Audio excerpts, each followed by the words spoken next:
Se o animal passou por um processo de jejum adequado, de descanso pré-abate adequado, o seu pH final, o pH dessa carne tem que estar entre 5,4 e 5,8. pHs abaixo ou acima dessa faixa indicam que houve algum problema no manejo pré-abate.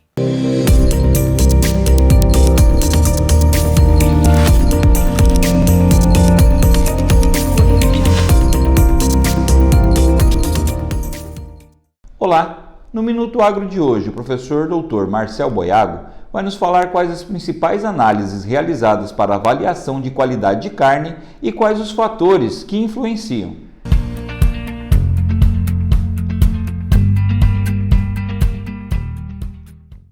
Olá pessoal, eu sou o professor Marcel, professor dos cursos de graduação em zootecnia e pós-graduação em zootecnia e Ciência e Tecnologia de Alimentos da Universidade do Estado de Santa Catarina, a UDESC.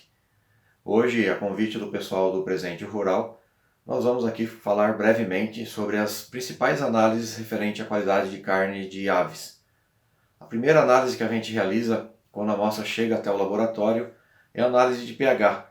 Ela é realizada com um equipamento portátil, um pHmetro portátil, e nos diz, se esse animal foi bem manejado antes do abate, se o jejum foi muito longo ou se foi inadequado.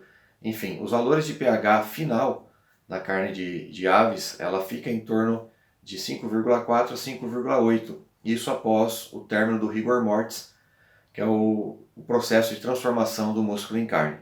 Ok?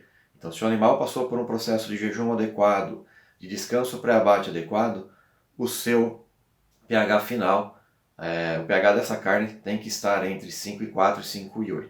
pHs abaixo ou acima dessa faixa indicam que houve algum problema no manejo pré-abate. Após a realização do pH, a próxima análise que a gente trabalha é a análise de colorimetria. Ela é realizada com o uso do equipamento, um colorímetro específico para carnes e também para outros alimentos, e não só para alimentos, que nos dá 3 parâmetros, que é a luminosidade, conhecida como L. A luminosidade ela tem uma variação de 0 até 100, quanto mais próximo de 0, mais escura a amostra, quanto maior o valor, mais próximo do branco. Quando os valores de luminosidade na carne do frango nos dão leituras acima de 59, 60, a experiência que a gente tem com o nosso equipamento é que são carnes que tiveram grande perda de exudado. E isso não é bom, tá? Isso acontece em carnes, por exemplo, como carnes PSE. Carnes que passaram por um processo de desnaturação proteica e que tem uma liberação muito grande de exudado. Tá, ok? Quando a carne é muito escura, abaixo de 44, pela nossa experiência, também indicam que são carnes com problemas.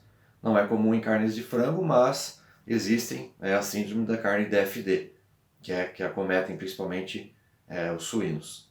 Ok? Então são leituras que nos dizem, se o animal passou por problemas antes do abate. Em seguida a gente também tem a leitura do A, que é a intensidade de vermelho. Quanto maior o valor dessa leitura, significa que mais vermelho é aquela amostra. Quanto mais negativa essa leitura, significa que mais verde. Então, existe uma figura, que vocês estão vendo nesse momento, que nos diz, através da leitura da intensidade de vermelho, qual que é o seu espectro. E por último, nós temos a leitura do B, que é a intensidade de amarelo. Essa leitura nos diz que quanto mais positivo, mais amarelo a amostra. Quanto mais negativo, mais azul essa amostra.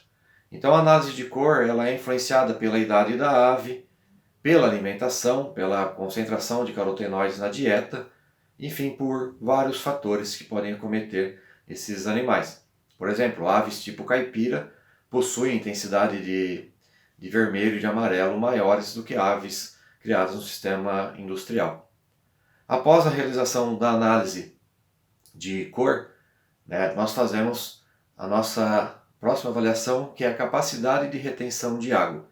A análise de capacidade de retenção de água, ela junto com a perda de peso na cocção, elas nos dizem se aquela amostra ela tem uma capacidade boa de reter a sua água.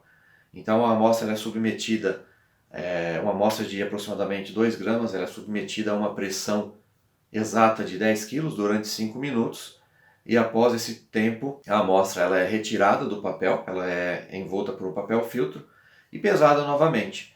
Então, através da conta do peso final e inicial, a gente chega à perda de peso durante esse processo de força, né? De pressão. Também fazemos a análise de perda de peso por cozimento, que é uma análise onde um peso conhecido da amostra, né? A gente padroniza os pesos para todas as amostras para não ter influência do peso. E essa amostra ela é embalada em sacos plásticos e levada a banho-maria a 90 graus por 30 minutos. Em seguida, essa amostra é retirada das embalagens, é resfriada em temperatura ambiente e novamente pesada.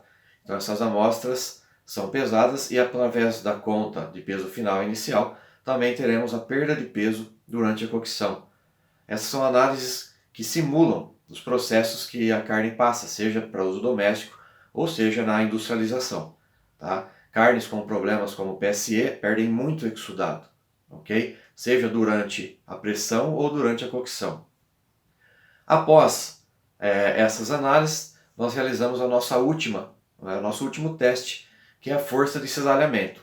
As mesmas amostras que foram utilizadas na análise de perdas de peso na cocção são cortadas em cubos o mais próximos possíveis em tamanho. A gente mede a área e essa amostra é levada por um equipamento chamado de texturômetro. Esse equipamento, acoplado a uma lâmina específica, que é a Warner Brasseler, faz o corte daquela amostra, né, levando a mesma para a nossa força final, que aí é obtida em centímetros quadrados, quilograma-força por centímetros quadrados. Essas são as análises que a gente realiza. Existem outras análises, como o drip loss, que é a perda de peso por gotejamento, que é uma análise onde a gente mensura o quanto que o líquido foi perdido da amostra por forças naturais, sem algum tipo de pressão. Ok, pessoal? Espero ter colaborado aí com o pessoal do Presente Rural e estou à disposição. Grande abraço a todos. Este foi mais um Minuto Agro feito especialmente para você. Mais informações como essa você consegue através de nossas redes sociais. Até a próxima!